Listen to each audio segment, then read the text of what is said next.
भारत भूमि हिंदू संस्कृति, हिंदुत्व और हिंदू के लिए एक सुरक्षित स्थान है। यदि अपने स्थान को भी सुरक्षित रखने का काम हिंदू समाज नहीं करेगा तो मान के चलेगा कि आत्मघाती ये कदम होगा हिंदुओं के लिए भी।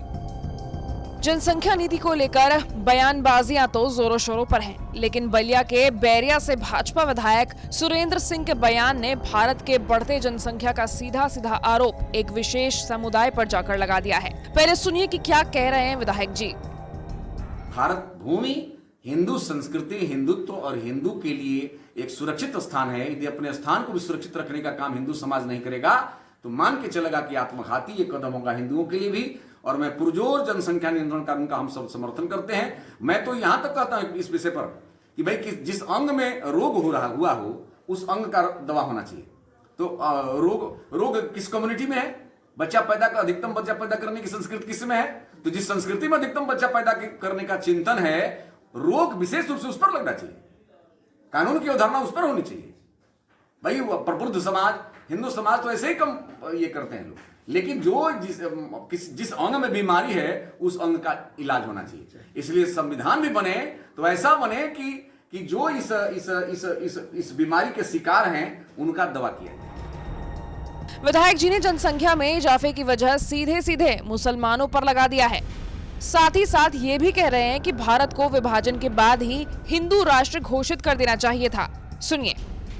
जनसंख्या नियंत्रण कानून जो सरकार ला रही है, मैं तो कहूँगा कि भारत में यह देर से उठाया गया सबसे अच्छा कदम है, लेकिन देर से उठाया हुआ कदम। देखिए, एक समुदाय ऐसा, एक समाज ऐसा है, कम्युनिटी ऐसी है, मुस्लिम कम्युनिटी, जो उसमें अधिकांश लोग जो विदेशी मानसिकता के हैं, उनका मिशन जनसंख्या बढ़ाना केवल और केवल भारत के प्रजातंत्र पर कब्जा करना है।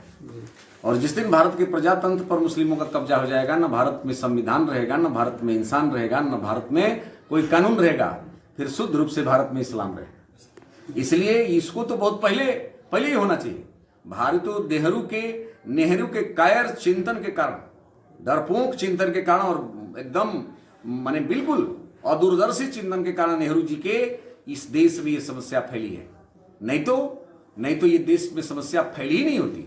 जब दो संस्कृतियों के आधार पर देश का बंटवारा हो गया, जब दो सिद्धांतों के आधार पर देश का बंटवारा हो गया 1947 में, फिर पता नहीं कौन सा नेहरू जी का चिंतन था, पूज्य गांधी जी का चिंतन था कि भारत में रहने वाले मुसलमान भारत में रह गए और पाकिस्तान के हिंदू पाकिस्तान में मार दिए गए, उसकी कोई चिंता नहीं किया।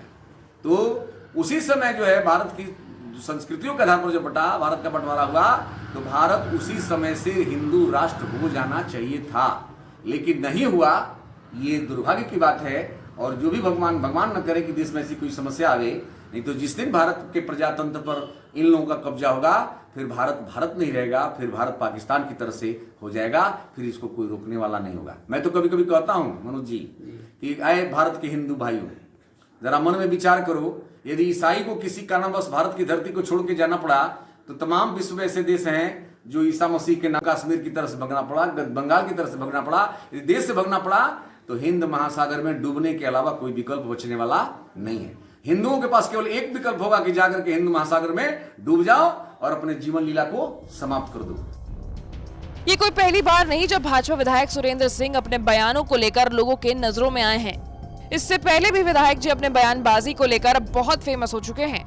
बलिया से अनिल गुप्ता की रिपोर्ट, यूपी तक।